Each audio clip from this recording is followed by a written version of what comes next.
All right, here we go. Now I'm going to talk a little bit about electric potential or voltage, or yeah, electric potential, voltage mean the same thing, unfortunately, or fortunately, whatever. And then I'm also going to talk a little bit about resistance as well, what those two things are. So we talked about current already before, but the other parts of a circuit that we wanted to talk about, so we got the we talked about the current, basically the electrons that are flowing in here. But again, remember, conventional current is the imagined flow of positive charge. We're going to talk now about the electric potential, although we've talked a lot about electric potential already, just really briefly about that. But the main thing we're going to focus on here is the resistor. Okay, so here we go. Let's talk really quickly. We already know the symbol for voltage. We've talked about that already. It's delta V. That's the symbol for voltage. The delta meaning change in. You always talk about voltage as being between 2 points, more or less. And then the unit is volts. V. So yeah, V, volts. That's our unit. And the symbol's delta V. And we talked about that previously. Okay, we can talk a little bit about different types of batteries. So this is a AAA battery. Go ahead, make a guess. How many volts do you think is produced by a AAA battery? That's right, 1.5 volts. What do you think for a AA battery? How many volts would it produce? Why, you're correct. It's 1.5 volts. And a C battery, how much do you think that would produce? That's right, 1.5 volts. And a D battery, D cell battery, that would produce, 1.5 volts. And then, of course, this kind of battery, which, how many volts do you think it produces? That's right, 9 volts. Yeah. So it's because it's called a 9-volt battery. And then these batteries, these little button batteries, you can kind of see it already right there. These things actually produce 3 volts. So yeah, different batteries have different types of electric potentials. So there you go. And okay, so and you could even, so if you have a battery, like this is a 9-volt battery here, realistically, you could, well, if I wanted 18 volts, I could take another 9-volt battery and stack it on top like that, and boom, now I got an 18-volt battery. And then you can keep stacking them up, and there you go. All right. Talk a little bit about resistance now. So a resistor, the reason I have the video going right now is because I want to show you a little bit of a demonstration using a straw. And this time I'm getting really environmentally friendly. It's a reusable straw. Whoa! The analogy we're going to use here for a resistor, because a resistor basically resists current. It resists current. Whoop, wrong one here. It resists current. So we can use the light bulb right here, and you can see the current is quite high right now. But I can make the resistance bigger, and if I make the resistance bigger, the current you can see is getting slower.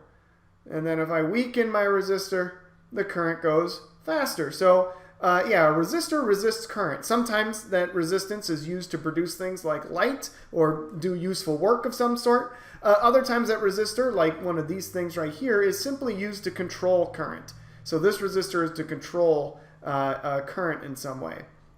So okay, we're going to talk a little bit about what the properties of a resistor depends on. So here's my, let's turn that animation off. Here's my demonstration of my resistor right here. So the analogy here is going to be my lungs are the voltage source, like the battery. The air through my that I'm breathing with is like the current, or yeah. And then this is like my resistor. So if I don't have any resistor, I can just go and I can breathe in and out really easily, no problems there. And yeah, that's how we're going to show the flow of current is how easily it is for me to breathe in and out. So if I put a straw in here, I can resist that flow in some way.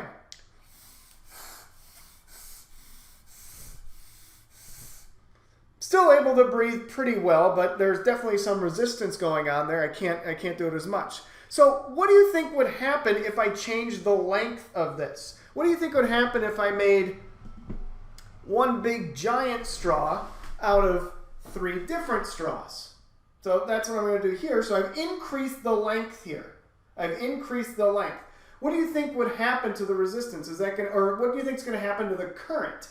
Is the current going to be, is this going to be easier to breathe through, or is this going to be more difficult to breathe through? All right, let's try it.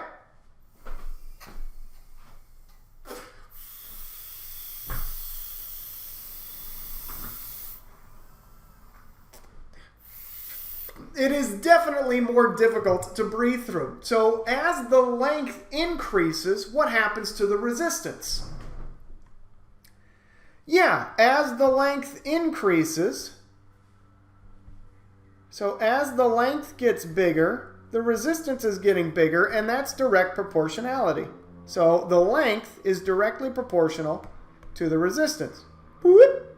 Directly proportional. Make that a little woo-woo. Length is directly proportional to resistance right there. Okay, so the other thing that might matter is, what if I took my resistor and so instead of stacking them like this, increasing the length, what if I increase the cross-sectional area? What's a cross-sectional area, you say? Well, a cross-sectional area is if I took this and I cut the wire like that, and I measured the circle that's created here. If I measured the area of that circle, that's what we call the cross-sectional area of the wire. So with just one, the cross-sectional area looks like that. But if I were to increase that cross-sectional area, well, that's like twice the cross-sectional area there. Or I can do, ooh, that's 3 times the cross-sectional area right there. Or that's like 4 times the cross-sectional area right there. So what do you think would happen to the resistance, or to the resistance if I increase the cross-sectional area like this?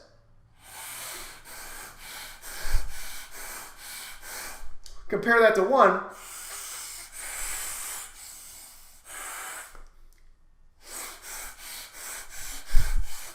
That's actually much easier. So the bigger the cross-sectional area, does that increase or decrease my resistance?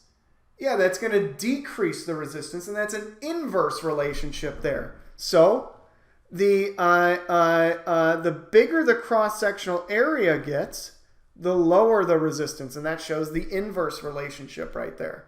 All right. The last thing that actually really matters here is the property of the material itself.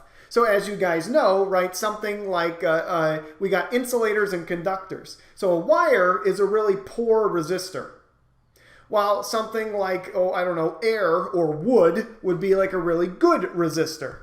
So the property, and how we look at the property of material, it's an experimentally determined material. Kind of like mu from the coefficient of friction, or those of you who know about in chemistry where you do the specific heat. That's what it's called, specific heat. So yeah, rho is just like specific heat, or mu from the coefficient of friction. It's an experimentally determined value, and in this case it's dependent on material. So yeah, and so that's equal to, so this is our symbol for resistance. This is resistance, and this symbol, rho, is actually called the resistivity. So careful. Resistance, so resistivity,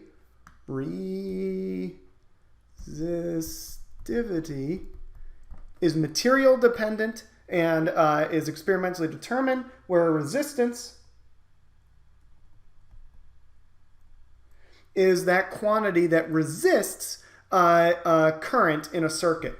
So the resistor or resistance resists current in a circuit. The last thing I wanted to mention, so again, symbol is R for resistor, and then the unit is ohms. We use ohms. Another dude, ohm. So ohms, the symbol, the unit of resistance is ohms. We measure it in ohms. So the bigger the number, so a 100 ohm resistor is bigger than a 20 ohm resistor. But we don't use OHM. We don't write that all out. We use a symbol. We use, that's right, the Greek letter omega. Omega. It's capital omega, not baby omega, not like that one. Ohms, omega, omega. It's a fun little one. You got like a line there, a little whoop, and then a line there. So that's right. You too can laugh at nerdy jokes with your physics friends, such as this one. All right, enjoy. Take care. Bye.